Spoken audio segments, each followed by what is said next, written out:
The first real sound that cut through the lonely stillness of the Montana mountains that October morning was not the wind slipping through pines or the scrape of dry leaves against the old wooden porch, but the frantic echo of paws hammering across the frosted ground, as Daniel Reed, a former Army medic who had moved to the wilderness seeking complete silence after losing everything, stepped outside, expecting to find his loyal German shepherd, Ranger, chasing a squirrel, but instead found him, dragging something behind him with powerful urgency, something Daniel could not understand until he rushed closer and his breath caught in his throat.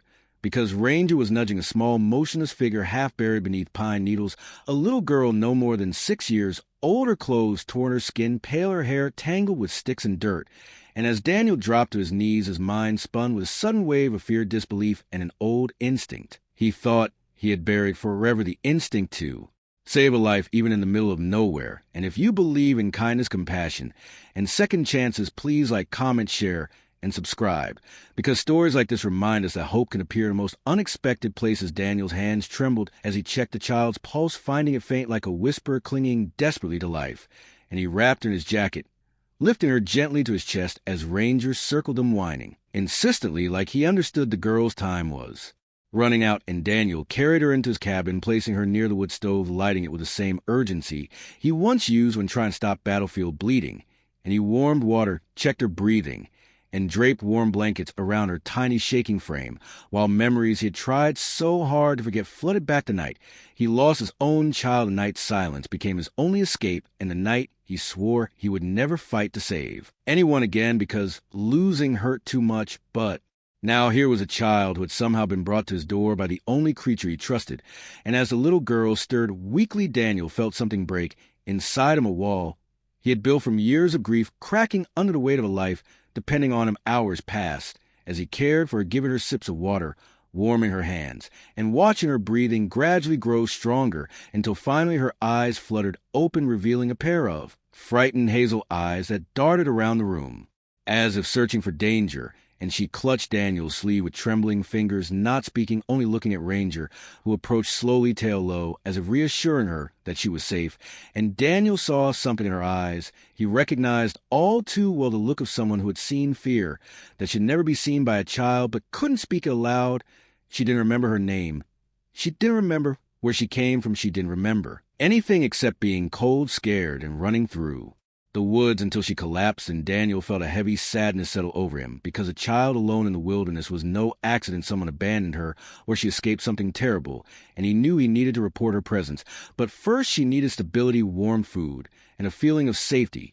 So he made soup, fed her small spoonfuls, stroked her hair when she trembled, and let her sleep beside Ranger, who lay against her like a living shield, the only thing she seemed to trust. Days passed, and the girl softened slowly, revealing pieces of herself. She liked apples, she loved dogs, she was afraid of loud noises, and she often woke up crying, but never remembered why Daniel named her Lily until her real name could be found, and she accepted it with a sweet, shy nod, clutching Ranger's fur whenever she walked around the cabin. And Daniel, who had once vowed never to care for anyone again, found himself warming to her presence, her tiny feet pattering across the floor, her soft humming as she watched the fire, her small hand slipping into his without warning. And for the first time in years, he felt something other than emptiness. He felt needed. But the truth came crashing down one cold evening when a sheriff's truck pulled up outside, and Sheriff Coleman, a man Daniel had known for years, approached her, concerned, saying a missing child had been reported from a small town 2 valleys over. And Daniel's heart tightened. He knew Lily wasn't his to keep, no matter how much she had revived a part of him long dead. He brought the sheriff inside. Lily clung to him, crying when Coleman gently tried to take her, and the sound cut Daniel deeper than any memory, because he knew what trauma looked like, and Lily trusted him. The sheriff backed off, promising to search for more information before forcing anything.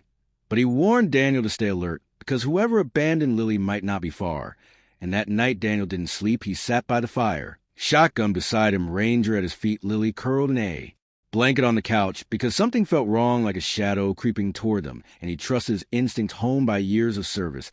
And lost the truth came 2 nights later, when Ranger suddenly growled low, and dangerous ears, forward body stiff, staring out into the dark as headlights flickered to the trees. Daniel moved fast, blowing out the lamps, grabbing Lily, holding her close as a truck rumbled to a stop outside, and 2 men stepped out, yelling for someone to come out, their voices Rough aggressive, sounding more like hunters than grieving family, and Ranger lunged at the door snarling with a rage Daniel had never seen in him before. Daniel cracked the door open just enough to speak, and the men claimed Lily was theirs, but their eyes darted nervously. Their stories didn't match, and one of them gripped a metal pipe like a weapon, and Daniel felt a sick cold certainty. These were the men Lily had escaped from Lily Peak from behind. Daniel saw their faces and shrieked, burying her, face in his chest shaking violently, and the men cursed, saying she belonged to them, trying to force the door, but Daniel slammed it shut, barricading it with furniture, and calling Sheriff Coleman, who roared to the radio that he was on his way. The men tried to break in, pounding on wood, Ranger barking with ferocity that echoed through the mountains until suddenly the pounding stopped and tires screeched as the men fled, hearing sirens in the distance. Coleman arrived moments later, and after hours of questioning, it became clear the men had been running an illegal camp deep in the woods, and Lily had been taken or sold into their hands. The sheriff assured Daniel they would be arrested and Lily would be protected, but Lily refused to let go of Daniel's shirt, and Coleman made a decision that surprised even Daniel. He allowed Lily to stay with him temporarily under protective supervision, knowing the bond between them was the only stability she had left, and over the next weeks a strange, beautiful transformation happened. Lily began to smile. She learned to say Daniel's name. She fed Ranger treats. She laughed when snowflakes landed on her nose, and Daniel found himself building routines around her, brushing her hair, making her breakfast, reading to her by the fire. And though part of him feared attachment, another part bloomed with a hope he thought he had buried forever. Finally, the sheriff returned with news. Lily's mother, who had been missing for months, had been found alive and searching desperately for her daughter. She had been taken by the same men but escaped and had been begging authorities to find Lily. Daniel felt relief, sadness, and joy all tangled together, knowing Lily would return to her true family. But the hardest moment came the day Lily left. She clung to Daniel, crying, whispering, "Don't go," as if afraid the world would break again without him there, and Daniel's throat tightened as he knelt, promising she would always be safe, and that Ranger would always love her. And when Lily finally left with her mother, Daniel stood on the porch, feeling the silence return pressing around him, but this time it didn't hurt the same way, because silence had once been his escape from life. But Lily had filled it with meaning and love and healing. And as weeks passed, Daniel visited Lily, often watching her become brighter, stronger, more whole. And one sunny afternoon, Lily ran into his arms, calling him her hero, and Daniel realized she had healed him too. And if this story touched your heart, please like, share, comment, and subscribe, because your support helps stories of hope reach more people. And before we end, please leave one special comment telling us what moment in Lily's journey moved you the most, because your words truly matter.